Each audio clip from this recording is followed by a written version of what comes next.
بسم اللہ الرحمن الرحیم۔ حضرت مسیح موعود علیہ الصلاۃ والسلام کی دعاؤں کا ایک نرالا پہلو بیت الدعا۔ ملک قیصر محمود مربی سلسلہ۔ آپ ایک آیت لکھ کر لٹکا لیتے اور جب اللہ تعالیٰ کی طرف سے تفہیم ہو جاتی تو پھر آپ دوسری آیت لکھ کر لٹکا لیتے اور دعاؤں میں مصروف رہتے۔ حضرت مسیح موعود علیہ الصلاۃ والسلام کی حیات مبارک جو عشق الہی کا کامل منظر پیش کرتی ہے، اس کا ایک بہت بڑا پہلو دعا تھا، اور آپ علیہ السلام ہر وقت قرب الہی کے حصول کے لیے جہاں خدمت خلق و خدمت دینیہ میں مشغول رہتے، وہاں ہر ایک کام کے لیے دعاؤں کا بھی لامتناہی سلسلہ ہمیشہ جاری رہتا۔ اس کی ایک نہایت دلکش جھلک آپ کے ایک جلیل القدر صحابی حضرت یعقوب علی صاحب عرفانی رضی اللہ عنہ کی کتاب سیرت حضرت مسیح موعود علیہ الصلاۃ والسلام کے حصہ پنجم کے مضمون بعنوان بیت الدعا سے پیش خدمت ہے۔ آپ رضی اللہ عنہ تحریر فرماتے ہیں کہ حضرت مسیح موعود علیہ الصلاۃ والسلام کی دعاؤں کے سلسلہ میں آپ کی دعاؤں کے مختلف پہلوؤں پر بحث کرتا آیا ہوں۔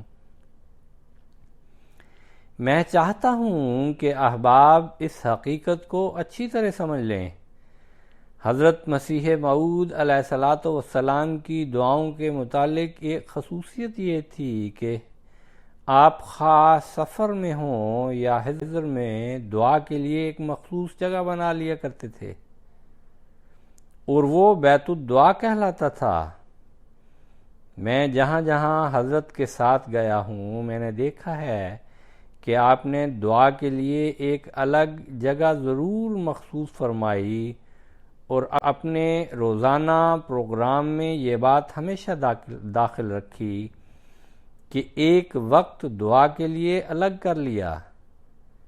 قادیان میں ابتداً تو آپ اپنے اس چوبارہ میں ہی دعاؤں میں مصروف رہتے تھے جو آپ کے قیام کے لیے مخصوص تھا، پھر بیت الذکر اس مقصد کے لیے مخصوص ہو گیا۔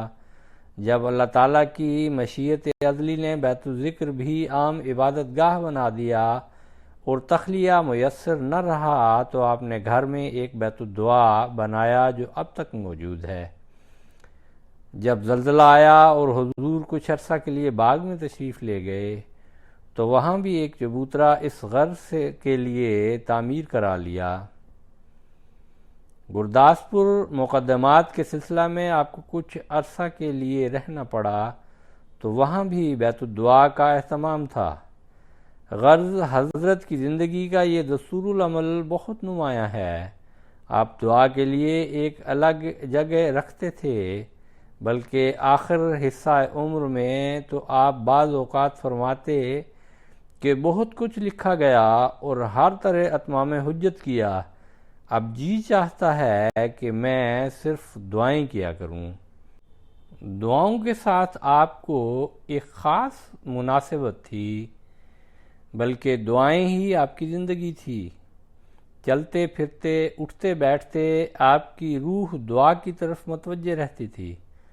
ہر مشکل کی کلید آپ دعا کو یقین کرتے تھے، اور جماعت میں یہی جذبہ اور روح آپ پیدا کرنا چاہتے تھے کہ دعاؤں کی عادت ڈالیں، اور دعاؤں میں آپ خدا کی تمام مخلوق پر شفقت فرماتے تھے، اور ہر شخص کے لیے خواہ وہ کسی مذہب و ملت کا ہو درخواست کرنے پر دعا فرمایا کرتے تھے، اور آپ اپنی دعاؤں میں اپنے دشمنوں اور مخالفوں کو بھی شریک فرمایا کرتے تھے۔ آپ کی دعاؤں کا عجیب انداز ہے۔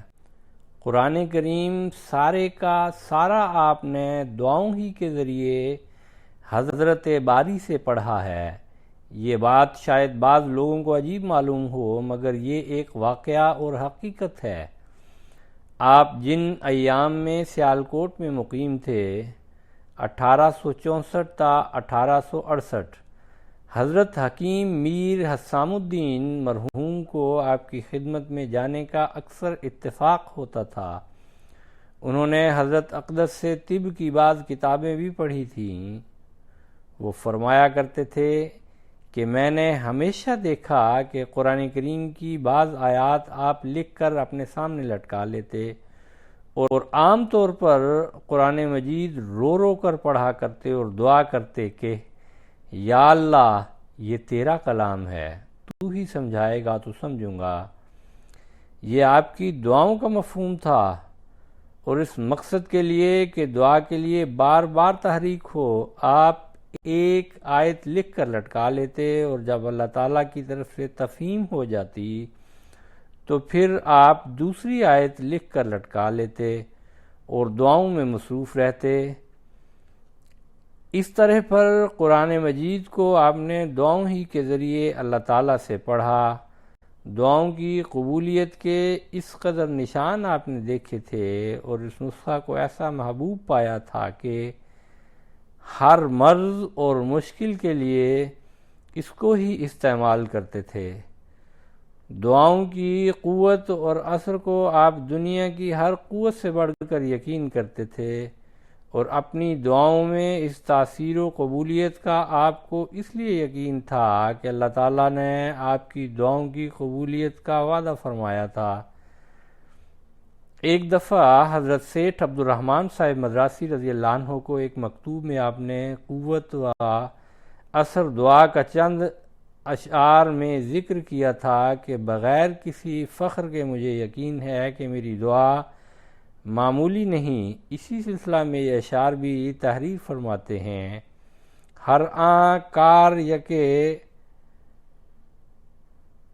گرد و از دعائے محو جانانے، نہ شمشیر کنند آن کار نہ بادے نہ بارانے، عجب دارد اثر دستے کے دست عاشق باشد، بگر داند جہان راز بہر کار گریانے،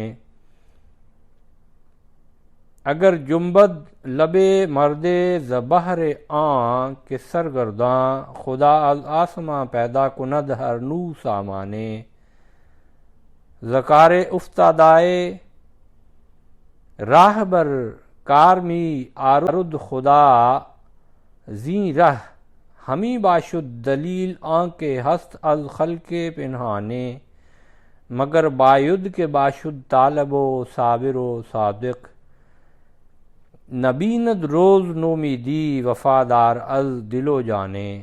ترجمہ اشعار: فنا فی اللہ شخص کی دعا سے جو کام ہو جاتا ہے وہ کام نہ تلوار کر سکتی ہے، نہ ہوا، نہ بارش۔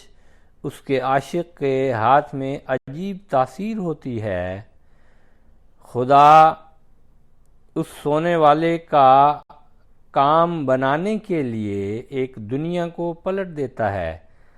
اگر اس آدمی کا ہونٹ ہلتا ہے جو خدا کا عاشق ہے تو اللہ تعالیٰ آسمان سے ہر طرح کا سامان پیدا کر دیتا ہے۔ خدا اس طرح ایک ناکارہ انسان سے کام لیتا ہے، اور یہی اس مخفی ہستی کی موجودگی کا ثبوت ہے۔ مگر چاہیے کہ اس کا طالب صابر اور سچا ہو، اس کا دلی وفادار نامرادی کا دن نہیں دیکھتا۔ غرض دعاؤں کی قوت و تاثیر پر آپ کا ایمان انتہائی مقام پر تھا۔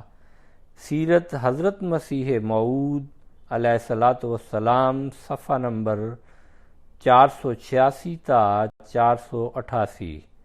آواز شعیب خالد۔